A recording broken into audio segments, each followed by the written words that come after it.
Kawasan Gunung Bromo merupakan kawasan yang cukup unik, yaitu terkenal akan suku Tengger yang masih setia menjaga tradisi leluhur.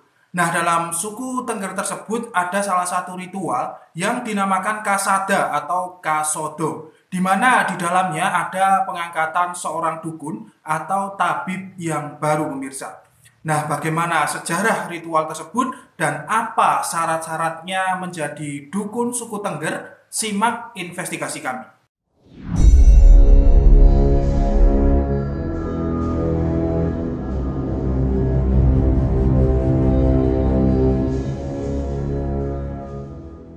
Bismillahirrahmanirrahim. Assalamualaikum warahmatullahi wabarakatuh. Alhamdulillahirabbil alamin. Wassalatu wassalamu ala asrofil anbiya'i wal mursalin wa ala alihi washabihi ajma'in. Amma ba'du. Allahumma shalli ala sayyidina Muhammad wa ala ali sayyidina Muhammad. Rabbi shrah li sadri wa yassir li amri wa hlul 'uqdatam min lisani yafqahu qawli. Raditu billahi rabban wa bil islam dina wa bi Muhammadin nabiyya wa rasulah. Rabbi zidni ilma warzuqni fahma. Amin. Selamat datang, selamat berjumpa kembali para pemirsa sekalian di channel Spiritual 21 Investigasi Supranatural Tanpa Batas. Bromo itu mempunyai pesona alam yang sangat luar biasa. Pemandangan alam pegunungan yang tidak bisa kita lupakan, pemirsa. Menurut sejarah, Gunung Bromo itu berasal dari bahasa Sanskerta, yaitu Brahma. Nah, Brahma ini adalah sosok dewa yang dipercayai sebagai dewa utama di antara dewa-dewa lainnya. Perlu diketahui bahwa Gunung Bromo itu merupakan gunung yang masih aktif dan menjadi objek pariwisata yang sangat terkenal di wilayah Jawa Timur dengan ketinggian kisaran 2.400 meter di atas permukaan laut. Di Bromo kita dapat melihat padang pasir yang sangat luas. Selain itu kita juga bisa menikmati dari puncak gunung, yaitu matahari terbit beserta kabut yang menyelimuti bawah Gunung Bromo. Hal ini merupakan panorama yang sangat indah dan bernuansa mistik. Suku Tengger. Selain terkenal akan alamnya yang indah, pemirsa, di kawasan Bromo itu juga terkenal dengan salah satu suku yang sangat unik. Suku tersebut adalah suku Tengger. Menurut legenda, suku Tengger merupakan abdi-abdi kerajaan Majapahit yang sampai saat ini masih ada. Suku Tengger adalah keturunan dari Roro Anteng, yaitu salah satu putri dari Raja Majapahit, dan Joko Seger, salah satu putra dari seorang Brahmana. Dipercaya wilayah yang mereka huni itu adalah tempat suci sejak zaman Majapahit. Suku Tengger ini beragama Hindu Jawa dan bahasa yang mereka gunakan adalah bahasa Jawa. Daya tarik suku ini sangat luar biasa karena mereka sangat berpegang teguh pada tradisi adat istiadat dan budaya yang menjadi pedoman hidupnya. Setahun sekali masyarakat Tengger itu mengadakan salah satu upacara sakral yang disebut dengan upacara Kasada atau Kasodo. Upacara adat ini berlokasi di sebuah pura yang berada di bawah kaki Gunung Bromo dan setelah itu dilanjutkan ke puncak gunung. Upacara adat dilakukan pada tengah malam hingga dini hari setiap bulan purnama di bulan Kasodo menurut penanggalan mereka, pemirsa. Tempat untuk melaksanakan ritual ini adalah Pura Luhur Poten Gunung Bromo. Poten itu merupakan sebidang tanah di lahan pasir sebagai tempat berlangsungnya upacara Kasada tersebut. Sejarah upacara Kasada. Asal-usul upacara Kasada itu terjadi beberapa abad yang lalu, yaitu pada masa pemerintahan dinasti Brawijaya dari kerajaan Majapahit. Pada waktu itu diceritakan itu seorang putri raja yang bernama Roro Anteng jatuh cinta kepada seorang pemuda dari kasta Brahmana yang bernama Joko Seger. Dan akhirnya mereka berdua itu menikah. Pada saat kerajaan Majapahit mengalami kemerosotan dan semakin berkibarnya perkembangan Islam di Pulau Jawa, beberapa orang kepercayaan kerajaan dan sebagian keluarganya itu memutuskan pergi ke wilayah timur, pemirsa. Dan sebagian besar itu ke kawasan pegunungan Tengger, termasuk yaitu Roro Anteng dan Joko Seger tersebut ke Tengger. Singkat cerita, akhirnya Roro Anteng dan Joko Seger menjadi penguasa di wilayah Tengger ini, pemirsa. Namun sekian lama mereka tinggal di Tengger, mereka sangat sedih sekali. Hal itu karena mereka belum juga dikaruniai seorang anak. Berbagai cara pengobatan sudah dicoba namun belum ada yang berhasil. Sampai pada suatu saat akhirnya mereka pergi ke puncak Gunung Bromo untuk ritual semedi atau bertapa memohon kepada dewa agar diberikan keturunan.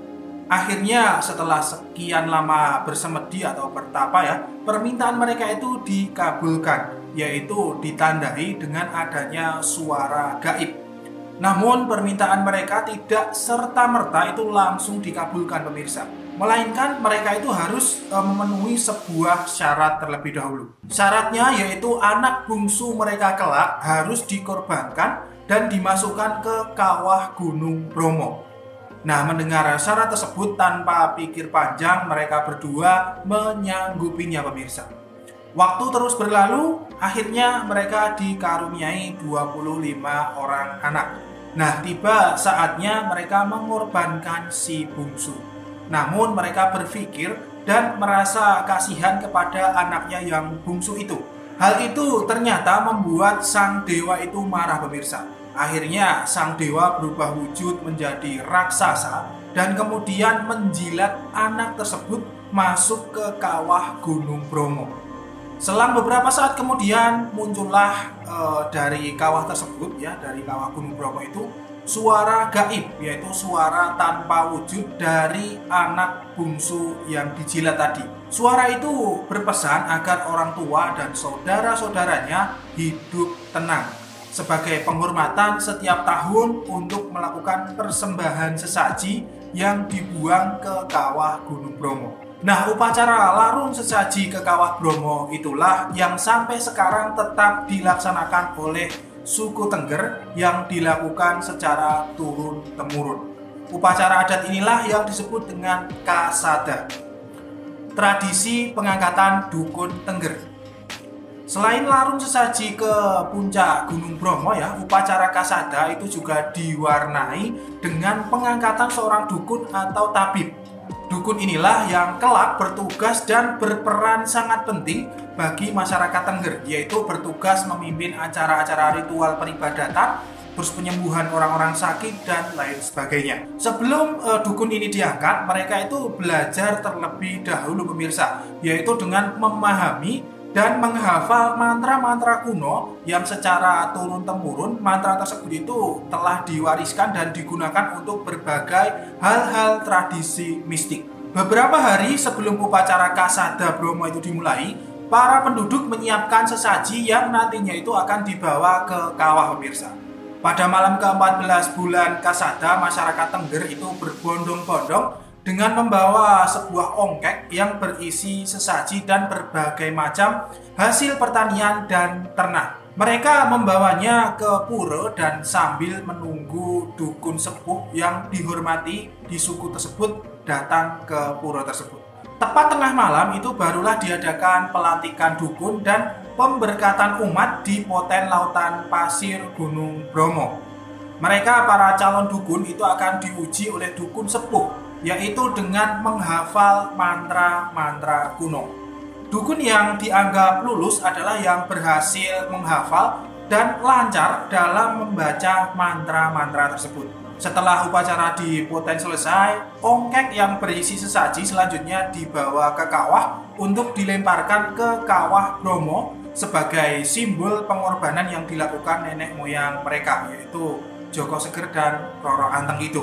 Selain itu, hal tersebut itu juga termasuk wujud terima kasih kepada Tuhan atas pemberian hasil ternak dan hasil pertanian yang sangat melimpah. Nah, bagi siapapun pemirsa sekalian yang ingin melihat upacara Kasada tersebut, lebih baik datang sebelum tengah malam karena ramainya persiapan para dukun.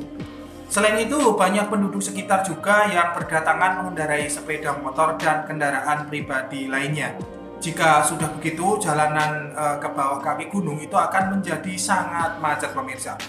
Kemungkinan besar juga akan ada kabut yang sangat tebal sehingga mengganggu jarak pandang. Dari tradisi tersebut kita bisa mengambil pelajaran bahwa nenek moyang Nusantara itu kaya akan budaya-budaya mistik yang sampai saat ini dipegang teguh oleh sebagian penduduk Indonesia sendiri. kita harus menghargai dan menghormatinya ya. Jangan sampai memusrik-musrikan upacara adat tersebut. Bangsa Indonesia itu adalah bangsa dengan aneka ragam suku dan budaya. Terima kasih telah menyimak. Saya Pak Tinur Alam undur diri. Kurang lebihnya mohon maaf. Subhanakallahumma bihamdika asyhadu an la ilaha illa anta astaghfiruka wa atubu ilaik. Alhamdulillahirabbil alamin. Wabillahi taufiq wal hidayah wa ridha wal inayah. Wassalamualaikum warahmatullahi wabarakatuh. Salam spiritual.